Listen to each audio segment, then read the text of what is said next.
is Jay Harvard with the latest edition of the Amazing Mets Alumni podcast with my old friend, Mr. Mike Piazza. Mike, we're making history now. This is the first transcontinental alumni Zoom call. Are you happy to be part of Mets history? Yeah, this is historic. It is good to be part of Mets history. I've been happy to find out there's a lot of Mets fans here in Europe. So it's good news. We're just spreading the good news of the Mets around the world. So it's all Mike, how long have you been in Italy? I know you've been back and forth. How long have you basically been in Italy now? Yeah, I put my children in school here about 3 years ago. So it's been definitely an interesting year. Last year, obviously, was very difficult with the pandemic, traveling and whatnot. But yeah, I mean, as you well know, I come from an entrepreneurial family, so we're still in the car business in Philly. So anybody needs a car, come down and see us. I get back there next week for some meetings to see my brothers and see my dad for Father's Day, which will be pretty cool as well. Yeah. Speaking of your dad, Vince has been a close friend for a long time. How is he feeling, Mike? I know we had an episode a couple of years ago. How is he feeling? Yeah, he's hanging in there. I mean, he's life for him isn't that easy nowadays, but we're blessed to have really good help for him. We have two really nice ladies who help him pretty much the whole day. He likes to get out and take his rides. I mean, he's hanging in there. It's tough for him because he's slowed down a lot, but we still have him, and we still have days where he kind of sits around and we remember the good times and things like that. So that's all you can ask for. I mean, I tell people all the time, enjoy your parents while you have them, and they're obviously not going to be around forever. Mike, Father's Day is special. You have 3 young kids, and your dad. Tell me what did your dad mean to your career from the beginning on? Well, my situation may be a little different than most kids.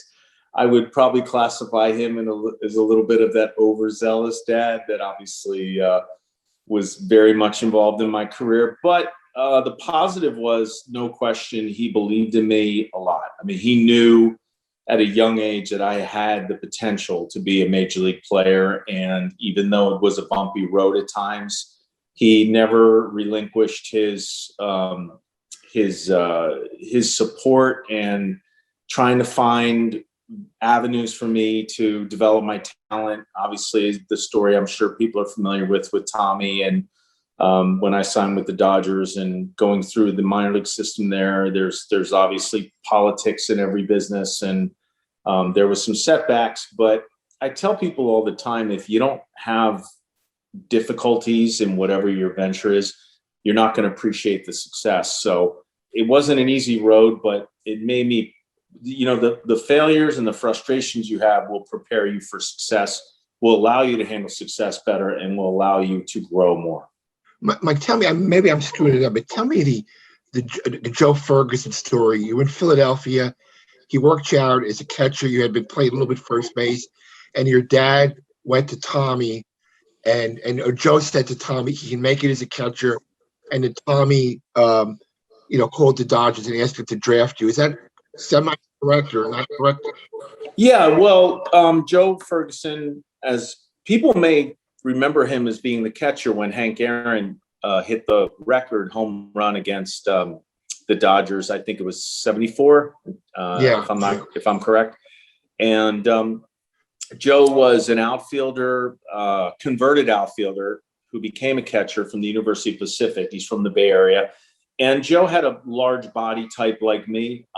Most catchers, or I wouldn't say most, but traditionally catchers have a little bit of a stockier build than I had. So I think we needed his expertise to kind of say, or at least hatch the idea of, could I do it as a catcher? And Joe worked me out in spring training in '88, and then the Dodgers were about 2 weeks before the draft in May, I believe, in Philadelphia, and he worked me out behind the plate. And he went to Tommy and said, he can catch. He said, there's no problem. He's going to catch. He's got a good arm. Obviously, I could hit. I could swing the bat, but I had good hands. I went down, caught in the bullpen a little bit. He hit me some pop-ups, and he was very just matter-of-factly about it. He was just like, oh yeah, he can catch. And that's when the Dodgers then decided to draft me. you look back, 62nd round, 390, 1390 player, 1390 players taking the draft. I know your story a million times. Did you go back and look at it? It's kind of really an amazing story from where you came from to where you are now. No? Well, yeah, it's true. I don't know, because I think now maybe there's so much more data on players and there's so much more information. It is probably a little more difficult for guys to slip through the cracks, I guess, so to speak. But I mean, I've said this many times before. I don't know how many people are familiar with my history and growing up in Pennsylvania. I mean, there was some scouting reports on me. I mean, scouts did watch me play. I mean, they were aware of me. They knew I could swing the bat a little bit. They just were a little bit hesitant of my body type because I was a late bloomer. I was very slow at foot, and they didn't know what my true position would be. So I think once we drilled down and then we decided that I would try to catch, then that kind of opened my whole world up in a way. I could always swing the bat a little bit. I mean, there's reports out there in certain books that some of the scouts in Pennsylvania were like, oh, this guy swings the bat as well as anybody, but they just didn't know where I was going to play. And so maybe the legend, I guess, so to speak, isn't as, what's the word I'm looking for? I mean, it's not so much if I just came out of nowhere. I mean, I was a pretty decent player in high school and in college. But with that said, there was a concerted effort to get me behind the plate. And that whole idea was probably the most interesting part of the whole story. Well, Mike, I read someplace your dad wanted to be a player himself, and he kind of gave it up when he was about 15 to 16 to take care of the family and do something. I mean, is that true? Remember that? Yeah, my dad was a psycho fan, just loved baseball. I mean, he loved the game. He couldn't play himself. I think he told me he was a left-handed second baseman, and he was drafted, I think, in the Army for Korea, and just had to work and realized that he could never play. And that's the sort of the interesting thing about him and Tommy. Tommy did go play, and my dad had to go work, and so they always kept reconnected in the winter when Tommy would come home to Norristown, PA, and for the off season and holidays and things like that. And they remained very close. And that relationship, I think, also really kept alive the fire that my dad had for baseball. I mean, I think 75, 76, he got season tickets for the Phillies. And I remember days after school, and I said this story before, he would grab me like, hey, Seaver's pitching tonight against the Phils. Let's go. John Matlock's pitching. I mean, a little later in when John, because he was from Westchester, PA, and obviously all the other John Candelaria, the Pirates teams. I remember the Pirates teams with all their different uniforms, and he actually was also very friendly with Chuck Tanner as well. So when Chuck Tanner was managing the Pirates, we would go to the games. So the point is, yes, he was psycho fan. We went to many games, and I got in a lot of trouble with my mom because many times it was on school nights. She wasn't happy about it. Mike, you've been on the cover of a million magazines, and let me tell you what Tom Seaver's story. I stayed in touch with Tom after retired. He was on a million covers, and the one thing he got most excited about when he put on the cover of Wine Country. And you've been on the cover of Cigar and Spirits magazine. I know that meant a lot. You talk about your true Mike Piazza, true vodka that you. Yeah. Well, I was lucky. I met a really nice guy from Brooklyn who decided to do an Italian bespoke vodka. And I mean, I always tell people, drink responsibly, of course, but I enjoy, look, I mean, I think in your later years, there's nothing wrong with moderation. I enjoy a few cigars every now and then, and a few spirits late night, responsibly, of course. But for me, living in Italy has been an interesting experience, and I've decided now to kind of put my toe in the water in sort of developing a small collection of food and beverages, and obviously there's wine over here. But the vodka thing was very interesting because I thought it was a really cool concept, and I always felt Italians, have a certain amount of craftsmanship, the way they make suits and cars and various, obviously food and wine is without saying, but so it was fun. And he said, hey, I'd love to have you in the company and grow the company. So we partnered up, and it's been great so far. Obviously COVID's been tough in the restaurant business, but we got some cool things going on, and that was fun. And The one I always like is, I think going back to Tom, is I think baseball is kind of what we did. It's really not who we were, who we are. And I think you can't play forever, and you have to kind of redefine yourself during your life a few times. So this is part of that. Well, what's the official name of the vodka, Mike? It's called True. True vodka. Yeah. And it's going to be you have a club at Citi Field. Mike 31 club. Yeah, it kind of leaked out. We were going to try to do a special surprise thing, but the pandemic obviously has screwed a lot of things up. But I think when we get 50% capacity in the stadium, which is coming soon, we'll open the club, and it's going to be a lot of fun. And it's funny. I got to tell you this, Jay. I mean, I really, the fan support I've gotten from the Mets fans throughout my retirement and the Hall of Fame and retiring the number has been amazing. So I think you know me well enough. I'll always love the game, but now it's always fun to watch the game and just sit back and enjoy the game with fans and sponsors and the things that I do with the team.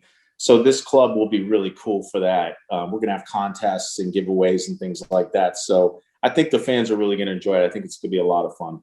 Mike, the other thing which you got and great, you're coaching the national team for the last couple of years.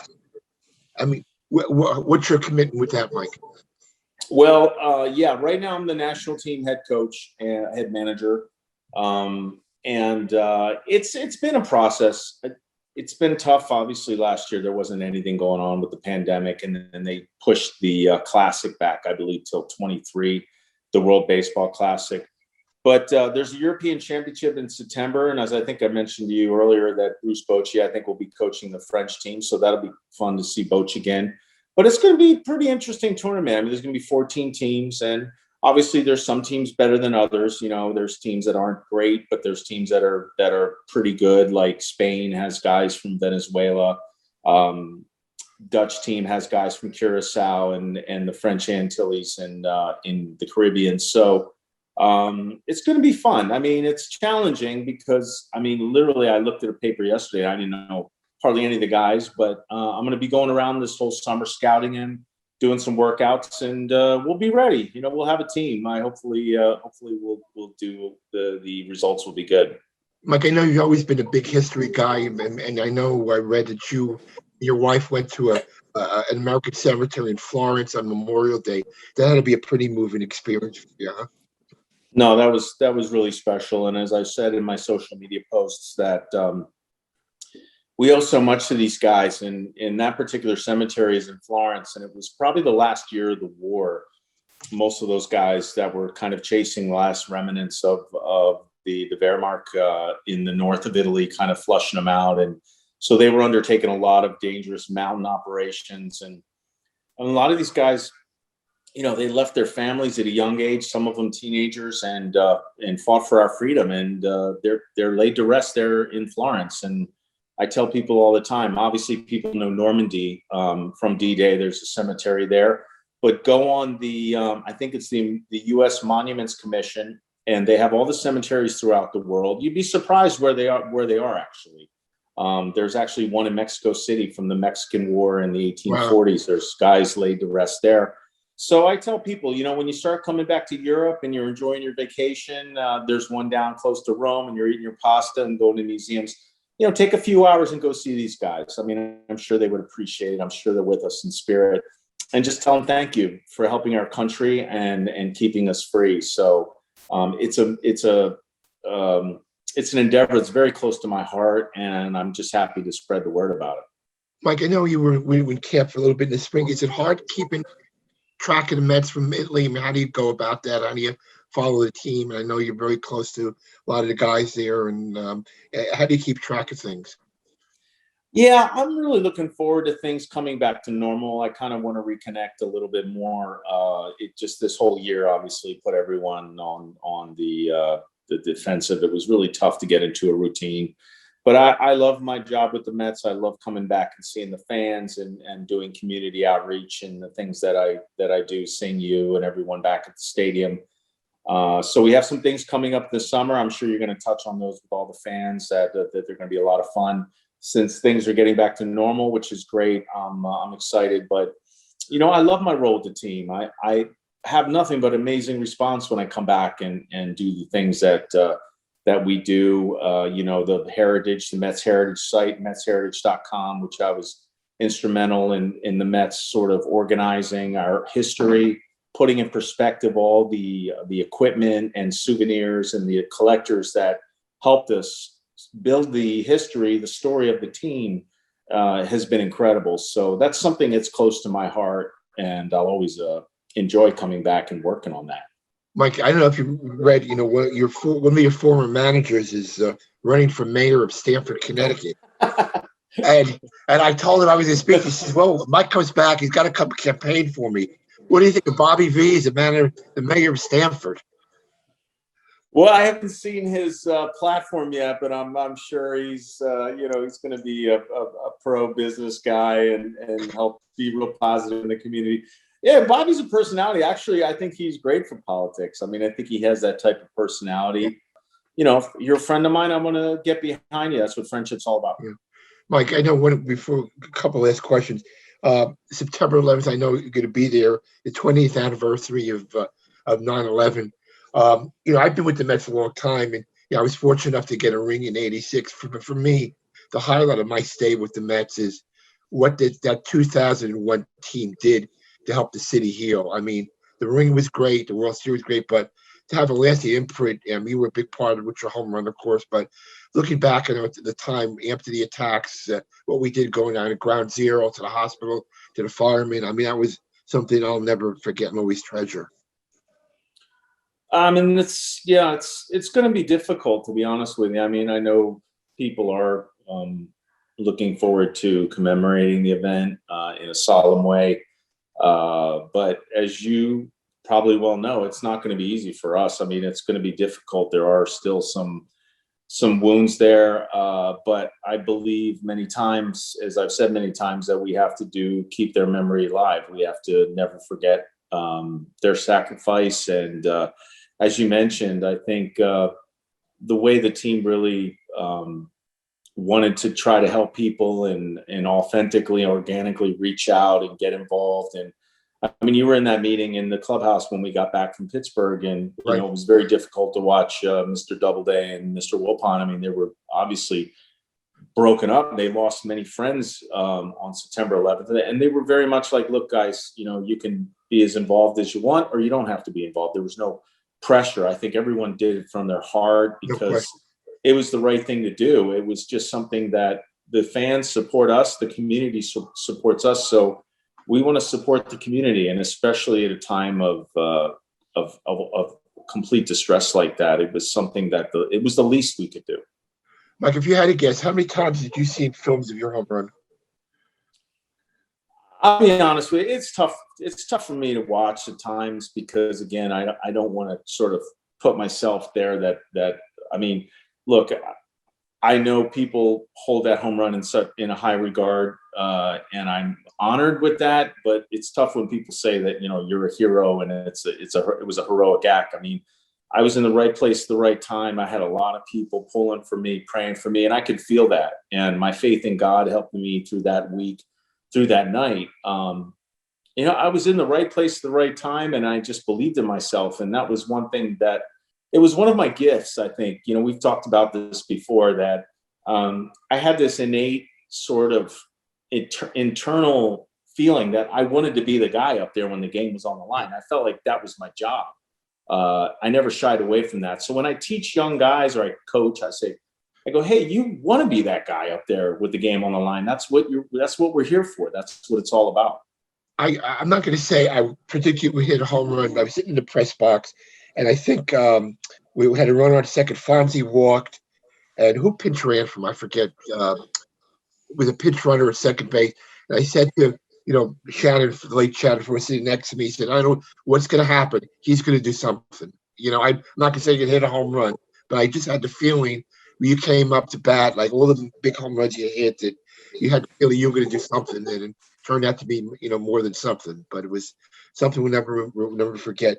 Hey, Mike, before I let you go, I always want to ask somebody who lives in Italy, which is better, Chicago pizza or Italy pizza? Okay, I got in trouble before with my criticisms of pizza. Really?